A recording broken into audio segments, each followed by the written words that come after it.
Então, meus amigos, enquanto ele alinha os seus pensamentos, eu vou falar alguma coisinha sobre o amor. 5 minutinhos só. 5 minutos. A Narcisa, no livro Nosso Lar, ela fala que o amor é o alimento das almas. Tudo na terra se equilibra no amor, embora os homens não se deem conta dessa realidade. E não é muito difícil a gente aceitar isso, não. Basta olhar a criatura solitária. Os solitários são diferentes. Eles são tristes muitas vezes. Não estou falando daqueles solitários que foram extremamente solidários, como é o caso do Chico. Estou falando de solitários no sentido de não terem casado, não terem uma união, uma família assim. Mas eu estou falando daqueles solitários por opção, que resolveram se afastar para não se macular, para não terem aborrecimentos, porque a família, o amor, como é que a gente pode exercitar o amor? É convivendo com as pessoas. E normalmente com os contrários. É quando a gente tem a condição de exercitar o amor. Eu conheci, tive uma amiga que ela me confidenciou, Gilberto, quando eu casei, o meu marido logo depois me trocou pela cunhada. E eu casei de novo e o meu segundo marido me trocou por uma senhora endinheirada. E eu casei de novo, no terceiro casamento eu fiquei viúva. E ela então arrematou: o meu sonho é ter um marido. No quarto casamento. Mas é uma compulsão, a criatura não... Ninguém gosta de ficar solitário. Digo a vocês que eu seria um casador extremo. O Juvenal Galeno, ele disse, né? Quando voltar à terra, serei homem de juízo, mas casarei novamente quantas vezes for preciso. E ele disse: casamento é sofrimento, comenta a boca do povo, mas quando voltar à terra, eu quero casar de novo. E uma companheira nossa estava amando aos 40 anos de idade, e a outra confessou: você viu o brilho no olhar da fulana? É porque ela está amando. E olha, Emmanuel diz que nós nos deixamos reconhecer, credores e devedores, pelo olhar. Pelo olhar a pessoa, quando a gente encontra aquela criatura, né? No olhar a gente registra. Talvez em outros dias, noutra idade, numa vida passada que tivemos, da qual muitas vezes a saudade, em hora de abandono, padecemos. Talvez, quem é que sabe da verdade? Habitando outro corpo que perdemos, em algum belo país da antiguidade, foi que primeiro nós nos conhecemos.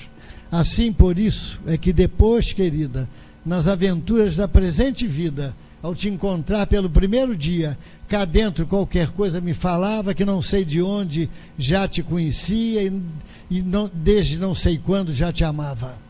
Então é isso. Já pode passar para você?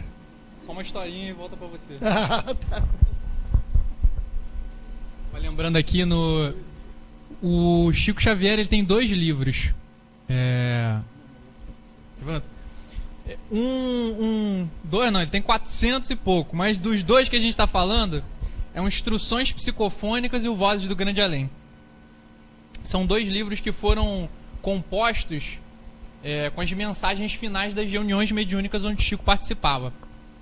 E aí, no livro Vozes do Grande Além, no capítulo 32, o André Luiz deixa uma mensagem interessante. Ele diz que certo homem, né, depois de viver muito, repentinamente ele foi chamado a um tribunal, que tinha uma acusação contra ele. E ele, desesperado, quando a gente cai em algum perigo, a nossa primeira reação é recorrer aos afetos, né? Então ele vai recorrer a 3 amigos dele. E ele chega para os 3 amigos e conta tudo. Olha, não sei se vão me condenar, falando que tem uma acusação contra mim grave, precisando da ajuda de vocês. Aí o primeiro chega para ele e diz assim: olha, a única coisa que eu vou poder fazer por você é comprar uma roupa para você ir para o tribunal. Mas só isso. Aí ele fala: não, tudo bem. E o segundo amigo chega para ele e diz o seguinte: olha, eu só vou poder te levar até o tribunal, mas não vou poder entrar lá com você não. É só o transporte. E o terceiro chega para ele, dá um tapinha no ombro e fala: eu vou com você. Eu vou entrar lá e eu vou te defender. Eu vou ser o teu advogado. E vão lá, ele entra no tribunal e o terceiro começa a falar. Mas fala com tanta eloquência, com tanta vibração, que ele convence todo mundo. Ele convence os promotores, convence os acusadores e convence o juiz a inocentar o réu. E o André Luiz chega e diz: o primeiro amigo representa os bens materiais. Eles dão só o exterior. O segundo amigo representa a família. Porque a família, muitas vezes, ela pode te levar até... vai com você até determinado lugar. Mas nas provações mais árduas, é você com você mesmo. Né? Porque diz lá na passagem evangélica que a porta é estreita. A gente costuma dizer que a porta é tão estreita que só passa um de cada vez. Não dá para passar 2 juntos. E o terceiro amigo representa o bem que ele fez. Toda a caridade que ele espalhou ao redor dele, todo o perfume de amor que ele evolou, foi tão poderoso, foi tão forte, que entrou no tribunal, falou, convenceu todos os acusadores, convenceu inclusive o juiz. Então, para a gente também pensar que tem um versículo de Paulo, uma carta de Paulo, que diz que é certo que tudo aquilo que a gente semear, a gente vai colher. E geralmente a gente só usa esse... virou um provérbio popular, a gente só usa isso pro negativo, né? A gente fala: tu vai colher aquilo de ruim. Mas a gente esquece que a gente também colhe as coisas boas. E muitas vezes o amor é o nosso advogado.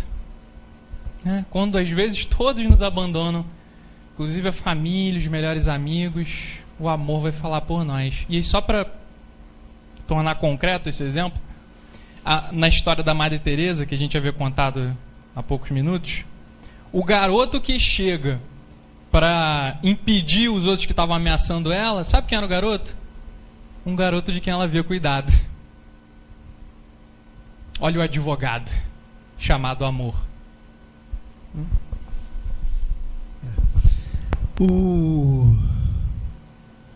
Tinha uma senhora, acreditem se quiserem, tá? Tinha uma senhora extremamente bondosa. Ela, quer dizer, a alma dela estava encharcada numa metáfora de amor.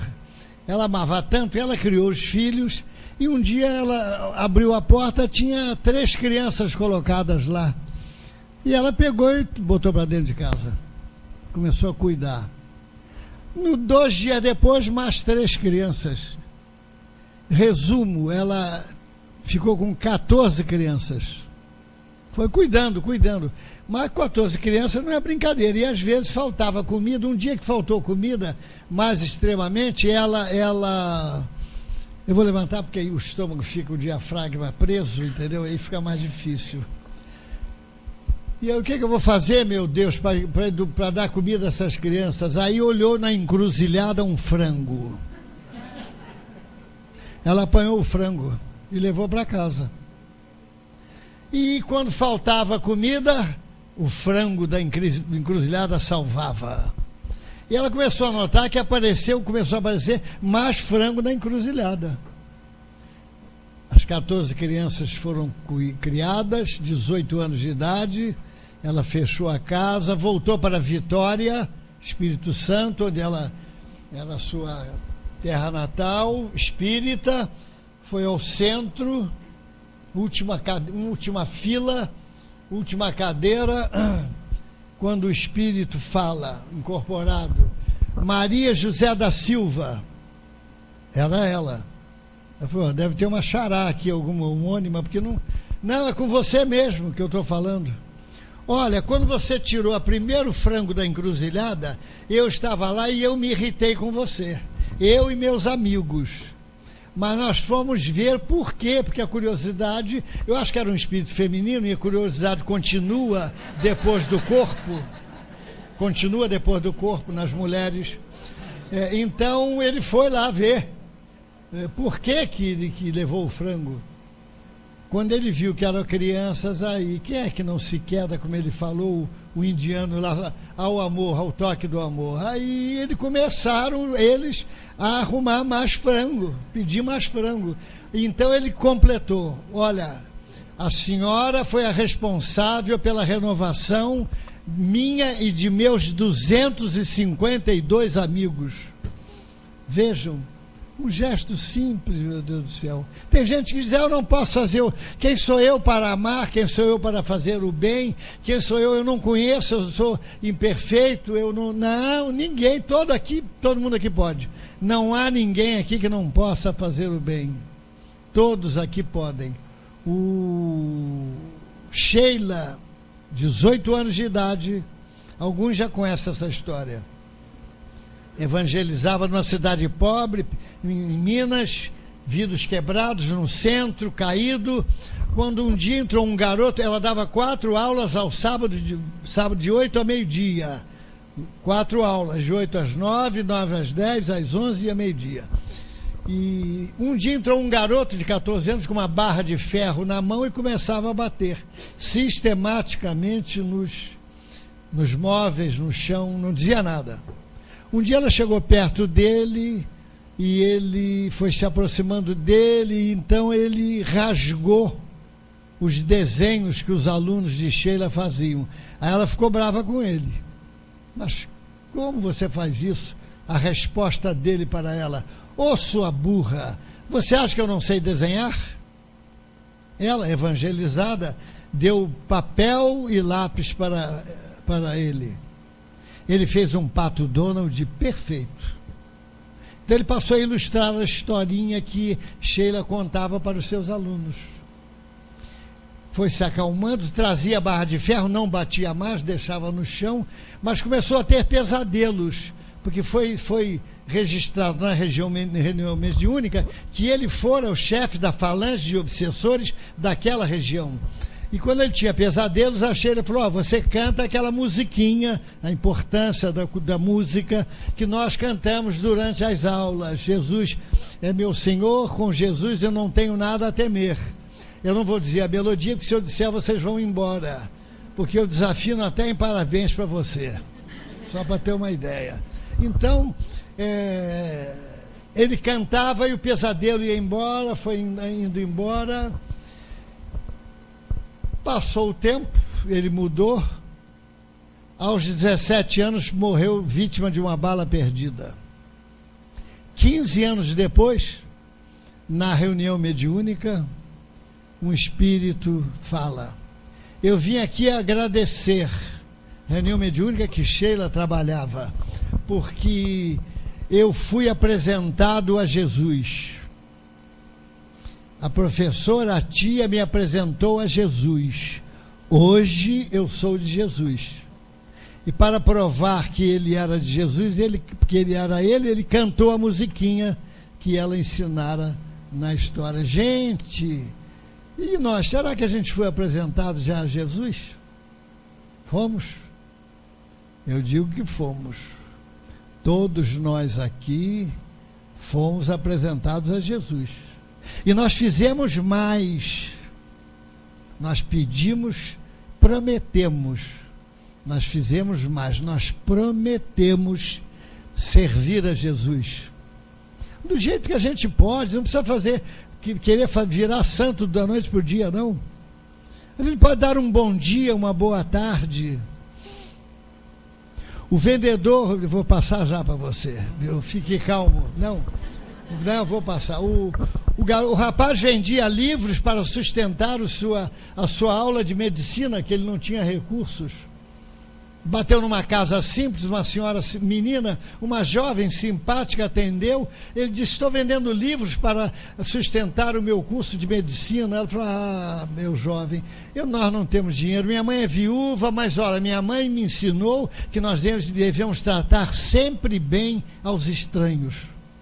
Toma um copo de leite, está calor, vejo você está cansado, ar de cansado, suado, beba um copo de leite, está fresquinho. Ela foi lá, apanhou um copo de leite, deu a ele, e deu outro copo de leite, ele agradeceu, o tempo passou, 15 anos depois, ela foi vítima de uma doença grave, que merecia cirurgia, foi para a cidade maior, próxima, chegando lá, foi já inconsciente, foi colocada no CTI, e o médico cirurgião olhou, viu o prontuário dela, recomendou que todos a tratassem bem, aquilo tudo. Ela foi operada, e quando foi receber a alta, ela chorou, ela não tinha um tostão para pagar, era um hospital particular, como é que ela iria pagar?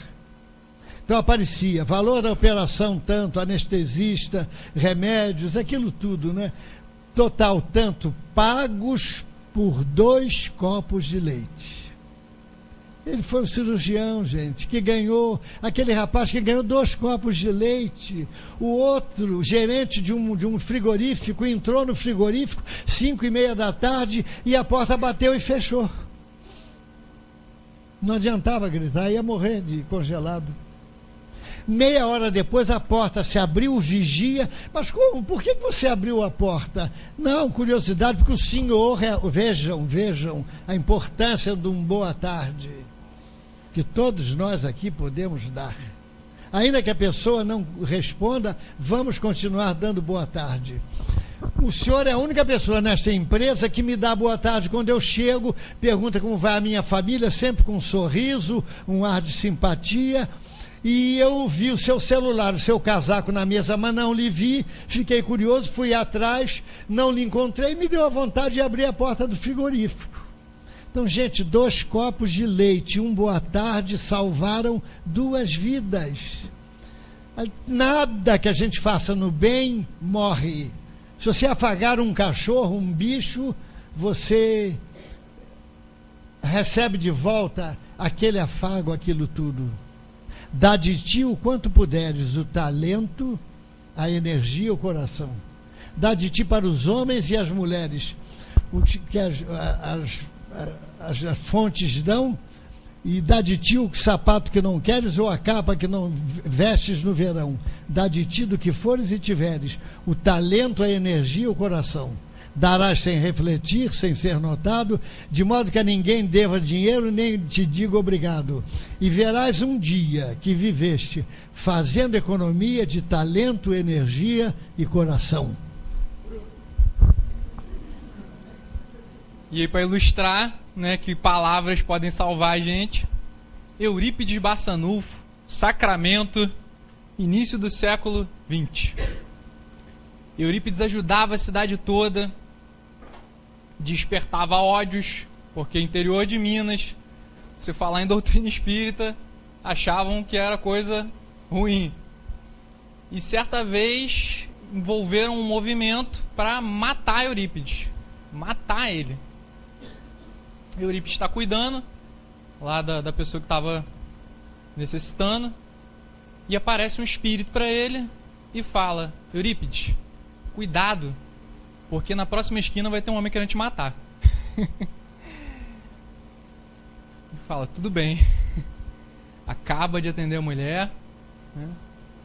Prepara a valise dele, a maleta, e sai. Se fosse eu ficava lá, mas ele saiu. Aí ele foi andando, e conforme ele andando, ele notou que tinham 2 pessoas meio suspeitas lá na esquina.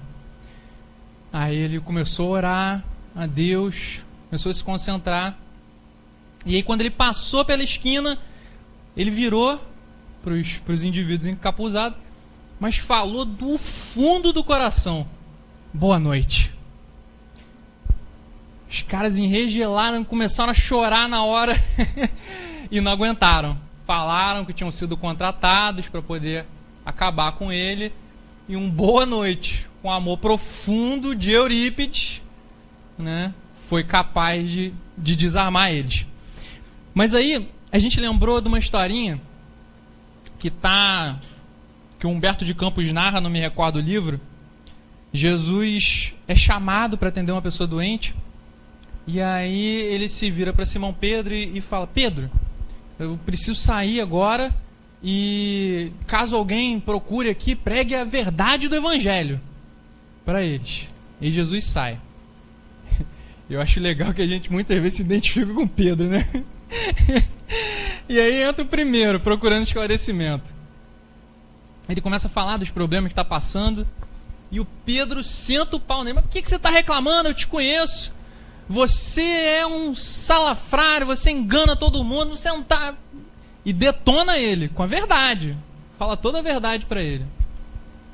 E aí sai o primeiro, entra o segundo, também precisando de ajuda, e fala: mas você pedindo ajuda? Eu te conheço, você não respeita a sua mulher, não respeita a sua família. E dá-lhe verdade nele. E sai o segundo, cabisbaixo, entra o terceiro, e Simão Pedro dá com a verdade de novo do Evangelho.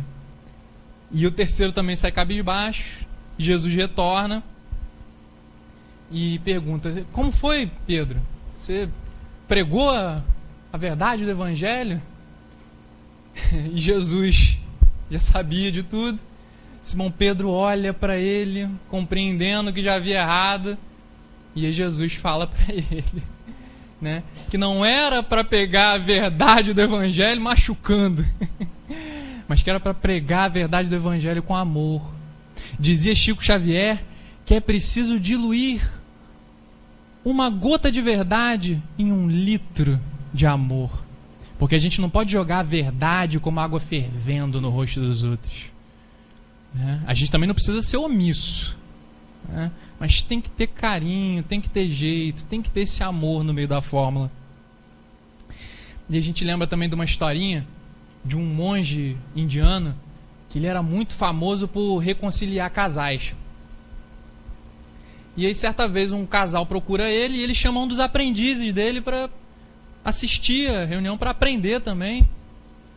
Só que ele manda primeiro entrar a esposa, depois entra o marido. Aí entra a esposa e ele fala: pode falar, minha senhora. E ela começa a detonar o marido, falando mal dele.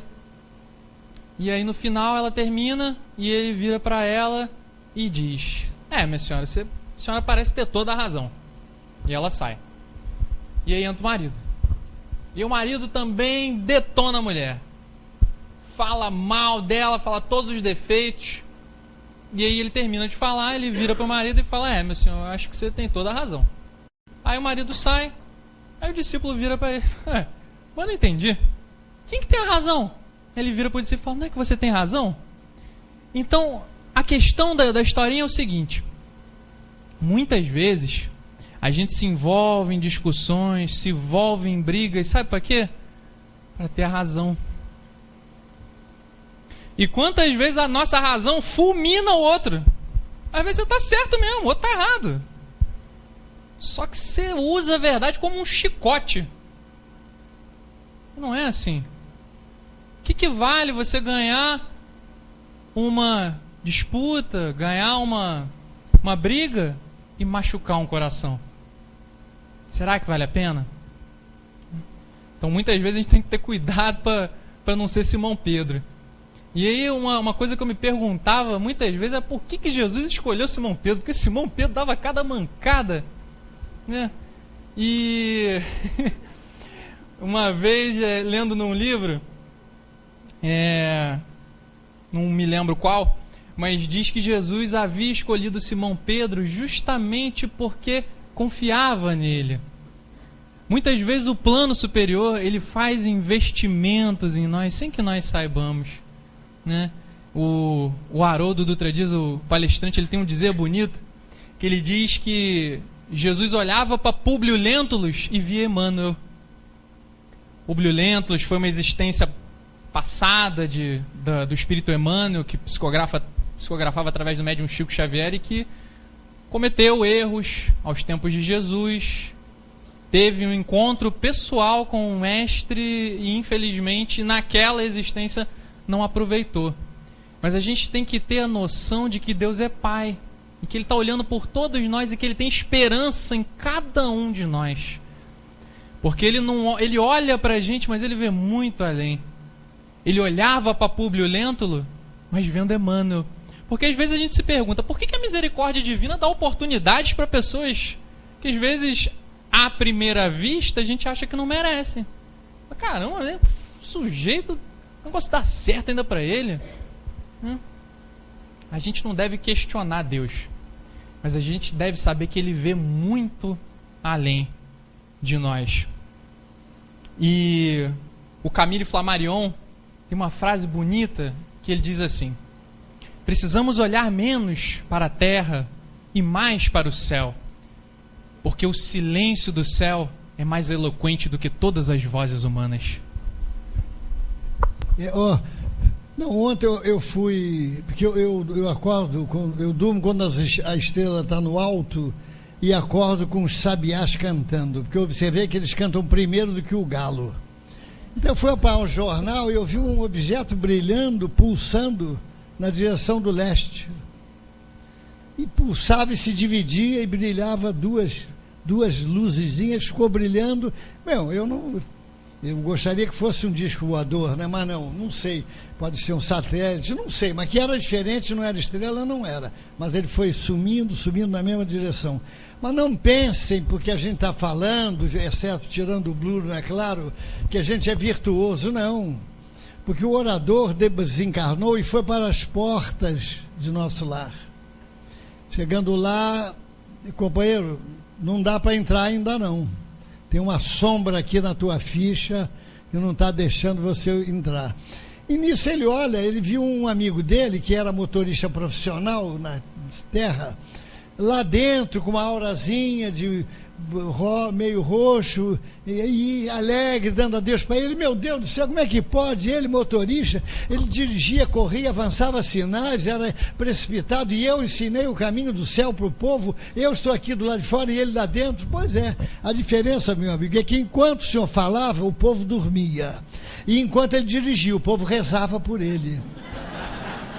É a diferença, não é?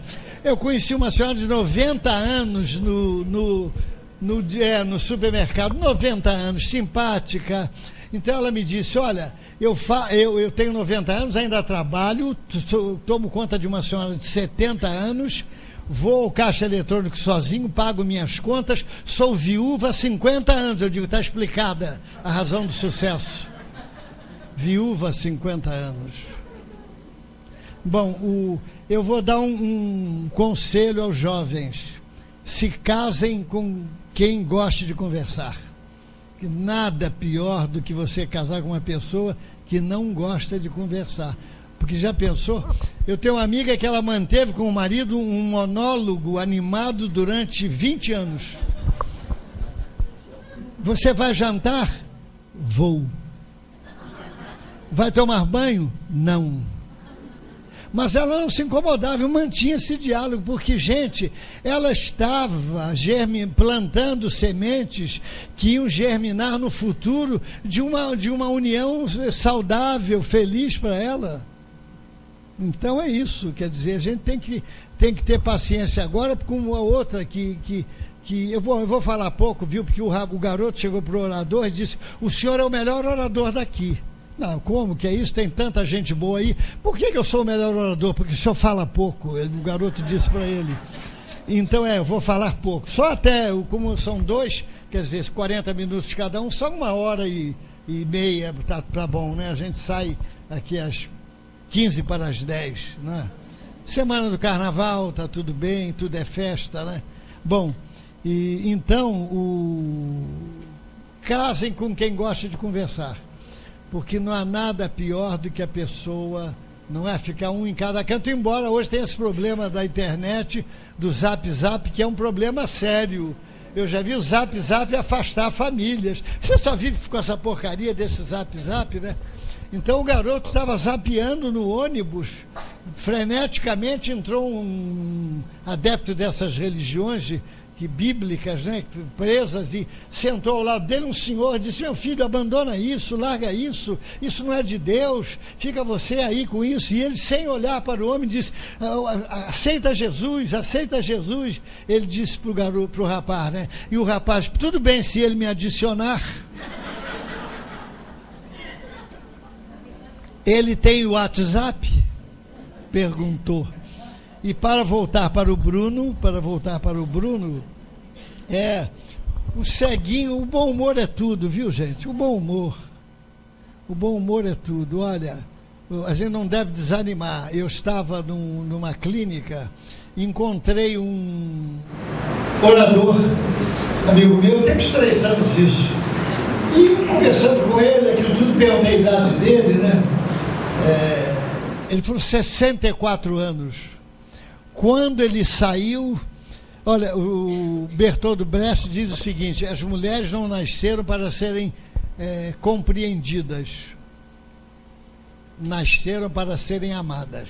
Não tentem compreender as mulheres. Olha, quando elas cismam, até Deus não aguenta e cede. Então, quando ele saiu, a minha mulher disse: Gilberto, ele está pior que você. Eu preferi não dar continuidade ao diálogo. Preferi parar por ali. Não é? E o ceguinho estava para atravessar a Avenida São João em São Paulo, quando ninguém ajudava ele com um compromisso, ele ainda trabalhava aí. Alguém esbarrou nele, ele disse: é com esse que eu vou. Agarrou no braço e foram. E começou a sentir freadas, palavrões, e gente gritando, e carros, o vento passando. Quando chegou do outro lado, ele agradeceu: obrigado. Obrigado por quê? O outro respondeu: por ter me ajudado a atravessar. Eu sou cego. Eu também sou, respondeu o outro.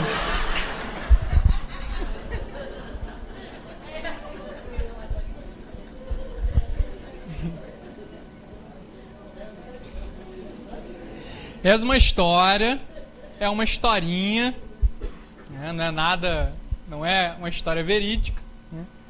Que um determinado homem morreu, desencarnou, e foi lá falar com São Pedro, segundo a tradição católica, né? Só a historinha para a gente ver o fundo moral dela.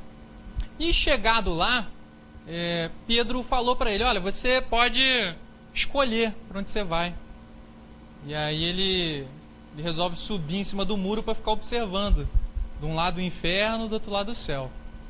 No inferno estava tendo churrasco, né, piscina, futebol, seduzindo, né, ele.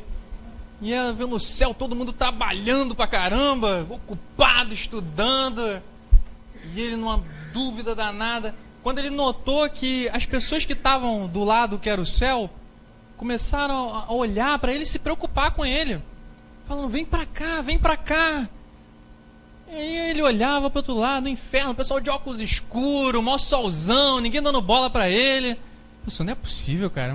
No inferno era para estar disputando a minha alma. Ele olha para o outro lado de novo, todo mundo preocupado com ele. Ele não aguenta e resolve perguntar para o lado do inferno: mas por que vocês não estão disputando a minha alma? Ele falou: porque o muro é território nosso. Então, é só uma lição para a gente ter cuidado com a indiferença. Porque tem uma pergunta no Livro dos Espíritos que, durante a resposta, né, ele diz que não basta nós fazermos um bem aqui, um bem ali, mas a gente precisa fazer o bem no limite das nossas forças. A gente tem que ter muito cuidado com a omissão, com a indiferença. Tem uma outra história do Jerônimo Mendonça. O Jerônimo Mendonça era um homem de mais ou menos 1,80 m e pouco, adorava esporte, atlético, e aos 16 anos descobriu que tinha uma doença gravíssima que foi tirando todos os movimentos dele, de maneira que ele ficou totalmente paralisado, só conseguia falar. Mais tarde ficou cego, mas nunca parou, e era um excelente palestrante, um excelente orador. Mas o incrível é que ele entrava numa cama e botava uma cama aqui na frente e ele falava deitado no microfone. O apelido dele era o Gigante Deitado. Certa vez ele teve que arrancar as unhas sem anestesia. E aí ele, chegando de volta, quando ele chega em casa, havia uma caravana esperando para ouvir ele. Ele cantava também, gravava CDs para vender para as obras sociais. E ele chegou com a dor insuportável e encarou, né? Tratou todo mundo com cuidado, com carinho. E certa vez, ele indo ao cardiologista, o cardiologista dá prazo para ele. Falou: olha, Jerônimo, você não vai passar mais muito tempo vivo, não. Aí ele fala: preciso ir no Chico. E ele vai no Chico e fala: Chico, o cardiologista me deu atestado de óbito. Vou morrer? Aí o Chico fica assim um pouco parado. Aí ele fala: não, mas Emmanuel está aqui do meu lado dizendo... porque antes disso o Jerônimo Mendonça tinha falado: o cardiologista falou que meu coração está por um fio. Aí o Chico fala: não, mas Emmanuel está aqui do meu lado dizendo que o trabalho no bem engrossa o fio. Aí ele fala: ah, tudo bem, Chico, tudo bem, Chico. E aí eles continuam conversando, e no final o Chico se despede dele, fala: meu irmão, muito obrigado, muita paz. Aí o Chico vira para ele e fala: corta o Z, Jerônimo, muita paz, muito trabalho. E no livro Memórias do Padre Germano, pela Amália Domingos Soler, viveu na Espanha no século XIX para o XX, fase complicada para ser mulher espírita num país extremamente católico. E ela não era médium, mas através da psicofonia ela acaba vindo a lume o livro Memórias de um Padre Germano, que são vários contos desse espírito que se chamou Padre Germano, que era uma pessoa incrível. E ele era reencarnacionista, acreditava em outras existências, era muito estudioso, tinha mediunidade. E certa vez ele se vira para uma pessoa e diz assim: em muitas existências fui chamado de sábio, mas só comecei a viver depois que fui chamado de bom. O que a gente pode dizer agora? Começa de novo? Ah, então tá. Primeiro, eu comecei, qual foi a história mesmo, hein? Não, mas é isso, olha, a gente tem que aproveitar as oportunidades. Como disse isso aí é de domínio público, né? Que nós temos 86.400 segundos por dia na nossa vida, na conta da vida, para a gente fazer o que quiser. Não é o presidente da América, o mendigo que está ali na esquina, todos, sem exceção, independente da posição, tem esse tempo. E não há nada que o espírita pese mais na sua consciência, depois de desencarnado, é o tempo, a hora vazia. Não há nada. Sempre se pode fazer alguma coisa, sempre. Uma senhora foi na televisão, ela com 99 anos, ela disse, ela faz todos os dias, a cada dia, um vestido para criança pobre. Então ela falou: aos 100 anos, quando eu fizer 100 anos, eu terei feito o 1000º vestido para as crianças. Então é aproveitar. E o trabalho, não basta o talento, a pessoa tem que trabalhar. Numa orquestra sinfônica, os violinistas do 3º escalão, vejam, todos têm talento, é importante observar isso. Mas os do 3º escalão, eles se exercitam de 6 a 7 horas por dia. Os do 2º escalão, Eles exercitam de 8 a 10 horas por dia. E o Spala, o virtuoso, aquele que está acima, de 10 a 12 horas por dia.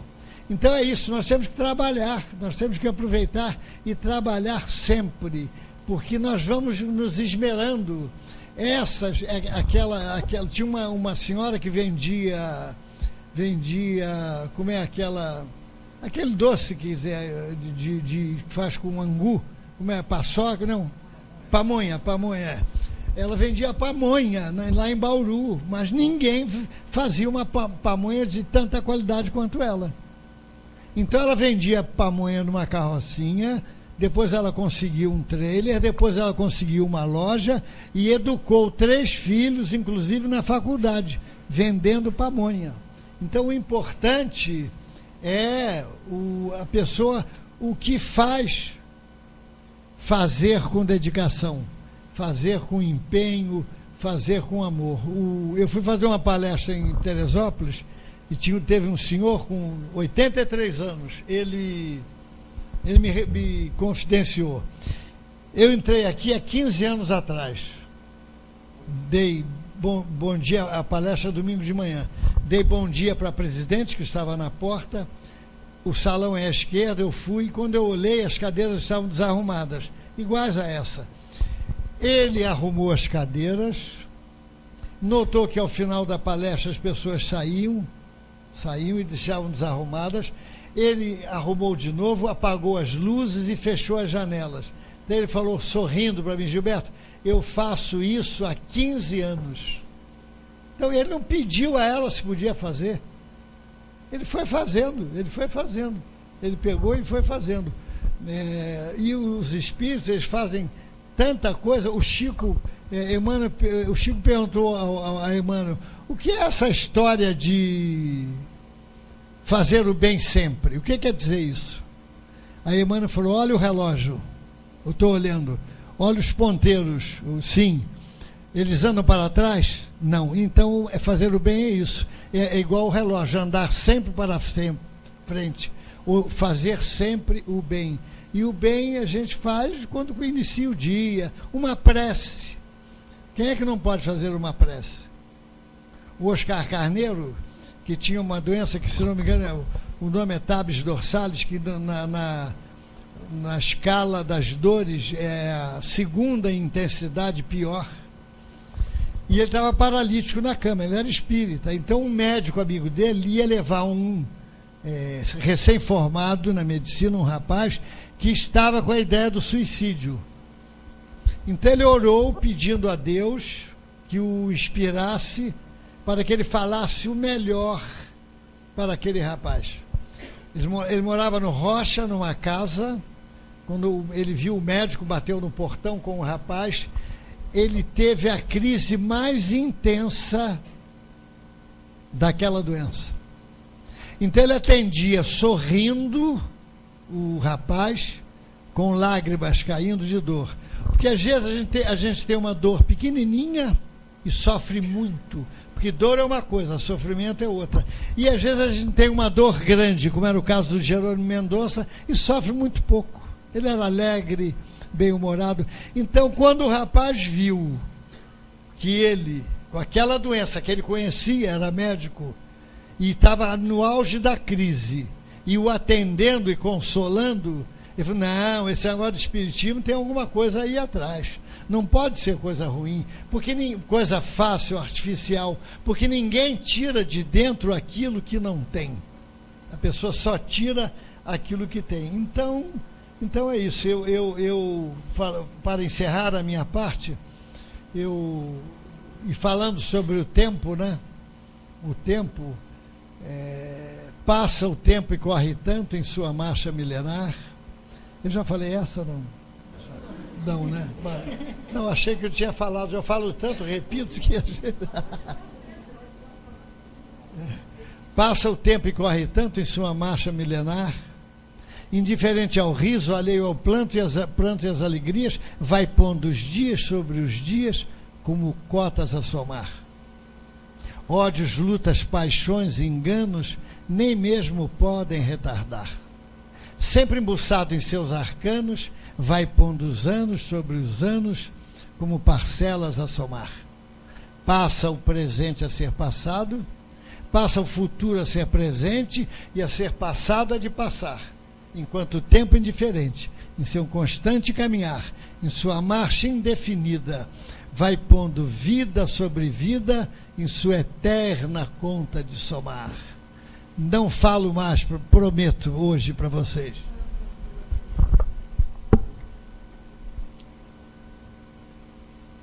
E para encerrar também, alguns versículos e algumas pequenas ideias.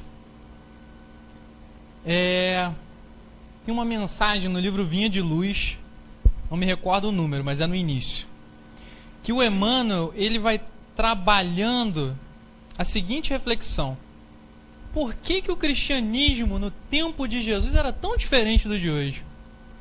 Porque o cristianismo de há 2000 anos era daquela fé de remover montanhas, era daquela existência de dedicar toda a sua vida ao bem, era de não ter medo, de amar. E ele vai trabalhando, aí ele joga a seguinte pergunta, olha a sutileza do Emmanuel: o que será que mudou? O que será que hoje não é mais igual? Será que Deus está mais pobre? Aí a gente chega à seguinte conclusão: não foi Deus que mudou, fomos nós. A gente precisa aproveitar mais cada minuto, aproveitar o tempo que vai passando, porque os discípulos de Jesus não eram pessoas incomuns, eram pessoas comuns, fazendo coisas incomuns. Eles eram pessoas iguais a nós, sentiam angústia. O Simão Pedro é o meu maior consolo, porque depois dele ter alcançado a iluminação, a gente consegue, né? Mas a diferença é a perseverança, porque eles também caíam, erravam feio. E a gente vai ver nos evangelhos, Paulo Estevão, nos livros que narram, o tempo todo eles cometiam equívocos. Mas sabe qual era a diferença? Eles caíam, mas tornavam a levantar. Caíam, mas tornavam a levantar. E tem que ser teimoso no bem. Tem um versículo no Evangelho de Lucas que diz assim: é preciso caminhar hoje, amanhã e no dia seguinte. Paulo, na Epístola aos Hebreus, capítulo 12, versículo 12, diz assim: portanto, é preciso tornar a levantar as mãos cansadas e os joelhos desconjuntados. É preciso ser mais persistente. Caiu, levanta. Machucou, levanta. Como Paulo, que ia pregando por entre pedradas, pregava para 1000, pregava para 1, porque ele já fez palestra para uma pessoa também. Falta espírito de apostolado. Qual o objetivo da tua vida?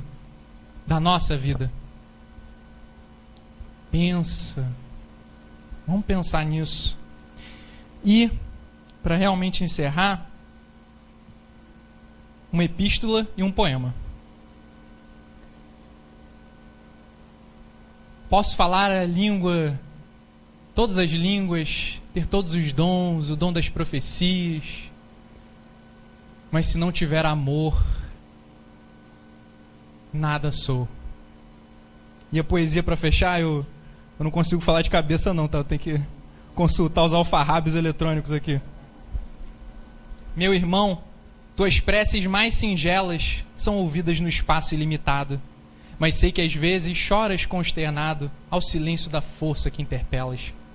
Volve ao teu templo interno abandonado, a mais alta de todas as capelas, e as respostas mais lúcidas e belas hão de trazer-te alegre e deslumbrado.